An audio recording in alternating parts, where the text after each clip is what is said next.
தாவேக்க அரசு 100 நாட்களை நிறைவு செய்துள்ள நிலையில் உணவு மற்றும் உணவுப் பொருள் வழங்கல் துறையில் செய்துள்ள பணிகள் தொடர்பாக அமைச்சர் வெங்கட்ரமணன் தெரிவித்த கருத்துக்களை தற்போது காணலாம். பல இடங்களில் பல மக்கள் சந்தித்து பேசும்போதெல்லாம் எல்லாரும் கேட்டது தான், சார் இத்தனை வருஷமாக நானும் தான் நாங்களும் தான் விவசாயம் பண்ணிகிட்ருக்கோம், நாங்களும் தான் கேப்புக்கும் குடோனுக்கெல்லாம் நெல்லெல்லாம் கொடுத்துக்கிட்டு இருக்கோம்.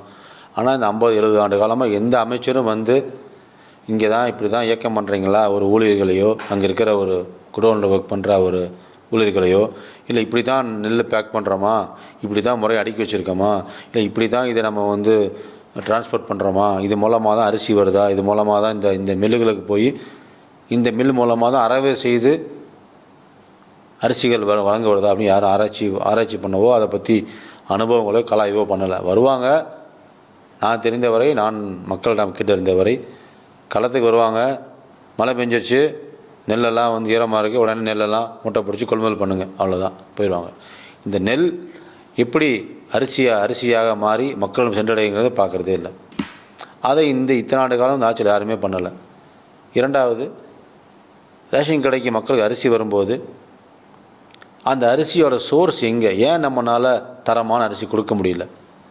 இது இத்தனை ஆண்டு காலமாக 50-20 ஆண்டு காலமாக இருந்த எல்லா அரசியல் கட்சிகளும் பண்ண ஒரே தான், அரிசியை மக்களுக்கு ஃப்ரீ திட்டத்தில் கொடுக்குறோம், அவ்வளோதான். அதாவது அந்த அரிசியை மக்கள் உணவுக்கு சாப்பிட்றாங்களா, இல்லை ஆடு மாடு கோழித்தீவனமாக பயன்படுத்துகிறாங்களா, இல்லை மாவுக்கு நம்ம தோசை மாவு இட்லி மாவு பயன்படுத்துகிறாங்க, யாரும் கவனிக்கிறதே, அதை பற்றி ஆராய்ச்சியும் பண்ணலை.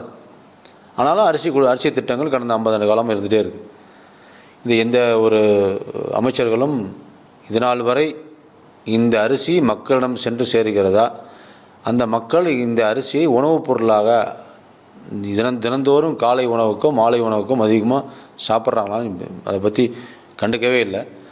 நம்ம அதில் கவனமாக செயல்பட்டு நம்ம ரேஷன் கடையில் கொடுக்குற அரிசி 1 கிலோவாக இருந்தாலும் 1/2 கிலோவாக இருந்தால் கூட அது மக்களுக்கு அன்றாட உணவு தேவை பூர்த்தி வரும் அரிசியாக கொடுப்போங்கிறதுல முனைப்பாக இருக்கும். இது கடந்த இந்த 100 நாட்களையே நம்மளோட முதலமைச்சர் அவர்கள் இந்த பெரம்பூர் தொகுதியில் புது ரேஷன் கார்டெல்லாம் நிறைய பேர் அப்ளை பண்ணியிருந்தாங்க. அவங்களுக்கு அந்த ரேஷன் கார்ட்ஸ் எல்லாம் கொடுக்கணும்னு சொல்லி உடனே இல்லை எந்த ஒரு காலகட்டத்திலையும் ரேஷன் கார்டு கொடுக்கறத தடை பண்ணக்கூடாது, நிறுத்தக்கூடாதுன்னு சொல்லியிருந்தார். அதே போல் இந்த எலெக்ஷன் சீசன் டைமில் அதுக்கு முன்னாடி அப்ளை பண்ணவங்களாம் மார்ச் 31 வரை அப்ளை பண்ணவங்களும் லிஸ்ட் எடுத்து சுமார் 73,000 பேருக்கு ரேஷன் கார்ட்ஸ் கொடுக்க வேண்டியிருந்தது. அதான் நிறையா வெயிட்டிங் லிஸ்ட்டுக்கும் அதெல்லாம் அப்ரூவ் பண்ணி செக் பண்ணி கலாய்வெல்லாம் பண்ணதுக்கப்புறம் 73 ரேஷன் கார்ட்ஸுக்கு அப்ரூவ் பண்ணி கொடுத்தோம். அதை நம்ம முதலமைச்சர் பெரம்பூர் தொகுதியில் ஆரம்பித்து வச்சார். அதுக்கப்புறம் ஒரு வாரத்துக்குள்ளேயே மாநிலம் ஃபுல்லாக இருக்கிற தமிழ்நாடு ஃபுல்லாக எல்லா சட்டமன்ற தொகுதிகளிலும் எல்லா மாவட்டங்களிலும் அங்கே இருக்க மாவட்ட ஆட்சியர்கள் மூலமாக அங்கே இருக்க பொறுப்பு அமைச்சர்கள் மூலமாக தனி கேம்ப் அரேஞ்ச் பண்ணி எல்லா மக்களுக்கும் நேரடியாக அந்த கார்டெல்லாம் கொடுத்துருக்கோம்.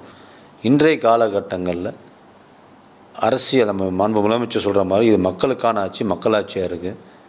மக்கள் தேவைகளை கண்டறிந்து கேட்டு குணப்படுத்துகிற வேலைகளில் செய்ய வேண்டிய வேலைகளை எங்களை மாதிரி ஒவ்வொரு எம்எல்ஏக்களும் ஒவ்வொரு அமைச்சர்களும் பணி செய்து கொண்டிருக்கிறோம். எங்கள் தலைவர் போல் நாங்களும் அதை பணி செய்கிறோம்.